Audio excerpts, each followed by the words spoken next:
Right now, we're gonna entertain some questions from the media, from UNTV and other media sources. Go ahead. Please tell us your name at kanino mo dinidirect yung question mo. Good morning po, Ivan Alvarez from UNTV. Question for NAMFREL po and PPCRV. Considering po that we are confident of COMELEC preparations, that it also translate that we are confident that there will be less electoral manipulation or vote rigging that will happen this Monday. Yes, from what I have stated earlier, sumali naman kami doon sa mga different phases and stages of COMELEC's preparation for this 2025 midterm election. Not only with regards to the technical aspects, but more so with regards to the inspection and also different testing and also various coordination meetings. So far, mas improve version itong leadership ni Chairman Garcia as compared to before, as I have been also active noong araw pa.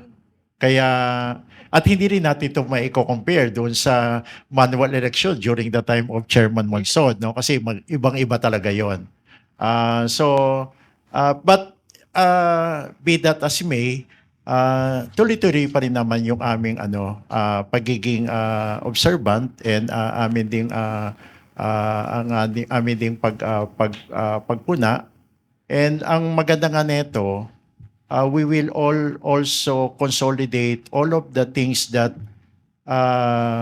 kasi I'm sure there will be a lot of rooms for improvement pa rin, and also a lot of things that we could also recommend para madala natin yan dun sa 2028 preparations. Kaya nga, ito, welcome din sa amin itong mga ganitong mga forum kasi nga somehow nakaka-remind din sa amin ito na dapat nagkahanap din tayo ng mga possible improvements along the way.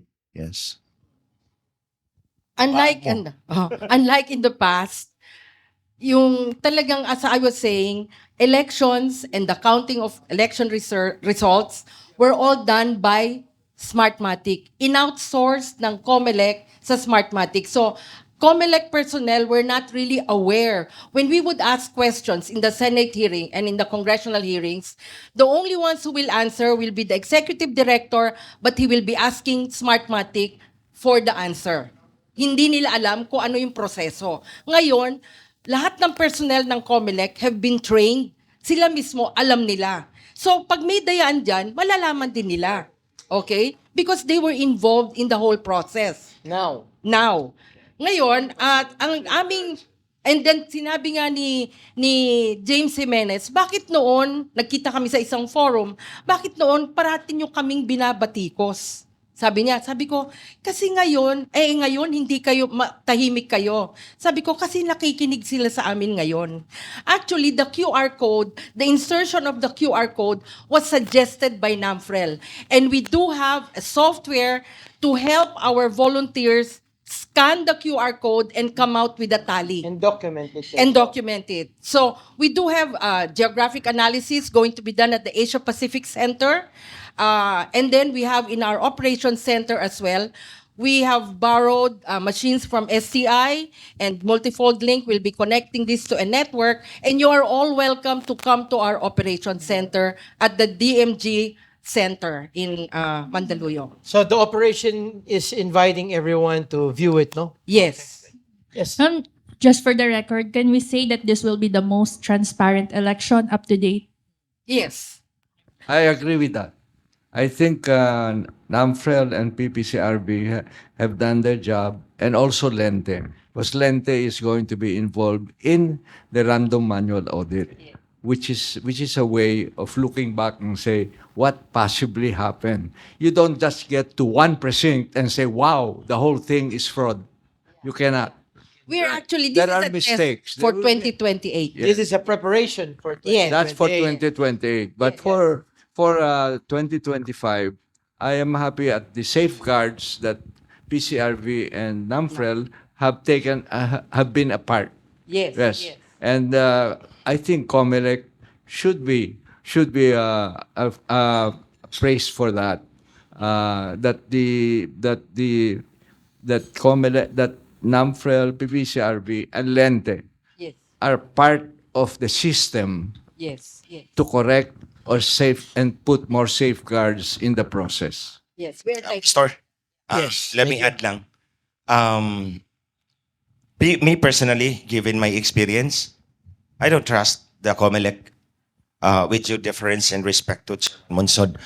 Ang hinihingi namin sa COMELEC is that the voter receipt QR code must be independently verified. Hindi pwedeng si COMELEC ang mag-self-audit. Self-audit mechanisms are not Which NAMFREL now has addressed together yeah. with we are PPCRB. addressing that. 60 precincts lang, di ba? Yeah, Out of yeah. 93,000. We do not have the volunteers, the number, the volume of Capacity. volunteers, to do it. So we But, know our Mar- limitations, no? But we will try to do it now in preparation for 2028, where we can probably crowdsource. Yes. And people To will achieve know the total what to number. do. Yeah, Yeah. that it does not address the concern because it's only 60 out of 93,000. 110,000 sabi mo, 'di ba?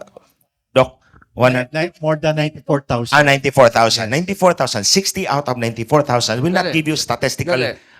confidence. Yes, please. Yeah. Madagdag ko lang, no? Maricor, wala ka pa kanina na binabanggit ko na sabi ko nga, natutuwa nga ako kasi nga, hindi man namin makover 100% lahat ng mga presinto.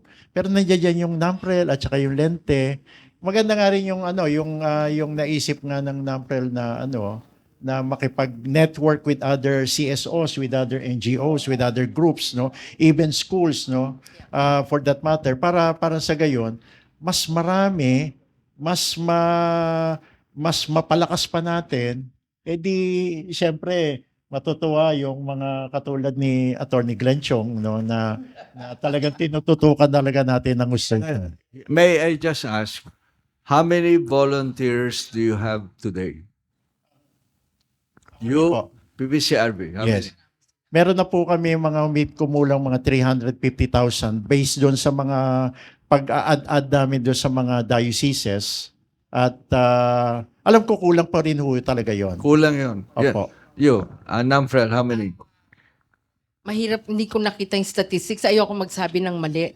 Pero we're still recruiting. There are several areas where we don't have volunteers. We don't have management supervisors. But we do have volunteers from the schools. Okay? Pero it's How hard about to count. Lente?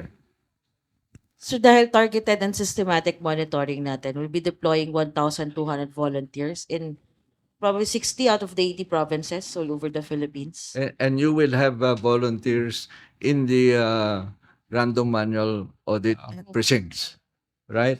Okay, in 1986, we organized 500,000 volunteers in 4 months Through the help of our churches. through the help of the church. Yes. No, so maybe we can attempt that again. We have another question coming in from the media before we conclude. Good morning, sirs and ma'am. Edniel Parosa from DZRH.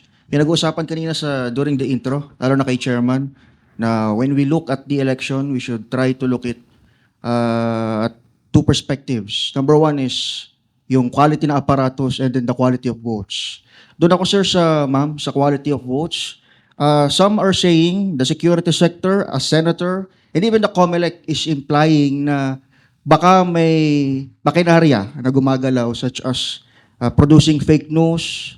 Others are weighing na baka may foreign interference dito sa election na ito. We seem confident doon sa gagamiting sistema, pero anong epekto nito possibly doon sa magiging boto o resulta ng halalan, and are we ready dito sa, well, siguro fake news, disinformation, misinformation, or sa mas mataas na gravitas, foreign interference sa ating eleksyon?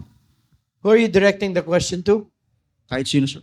Oh, Chairman. I think we should ask the people who are protecting the ballot to answer. Let's begin with Lente.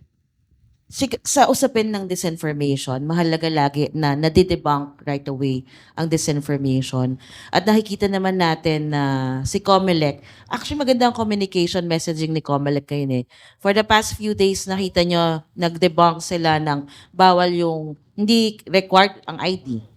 Hindi sila naghahanap ng 4,000 watchers. So it's imperative when it comes to the problem of disinformation na the disinformation is addressed right away to remove somehow yung virality ng information. Pero babalik doon sa ginagawa. So patuloy lang na monitoring ng mga online spaces. And kapag may nakitang misinformation or disinformation, debunk it right away, report it to the online platform. So example, it's outing or red tagging, it's a red tagging post, then you report it to Meta para ma-take down yung mga ganun na post. So, immediate action ang kailangan. Pero, katulad nga ng vote buying, it's a symptom of a bigger problem in Philippine society, not only in election. So, it's a problem na dapat ang daming approaches, whole of nation approach talaga at hindi lang pang election yung solution na tinitignan natin.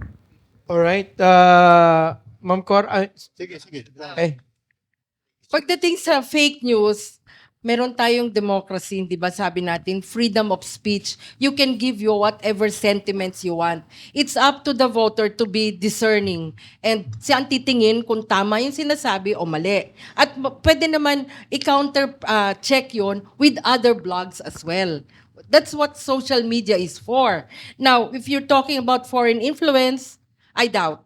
Wala kaming nakikita nun. Talagang, ang talagang nag-aano ngayon dito are camps ng political camps talaga na we're against political dynasties, but what can we do? They have the means and the resources.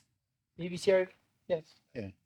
Sa part po naman namin, talagang aware kami na talagang ginagamit na talaga ng husto yung ating social media.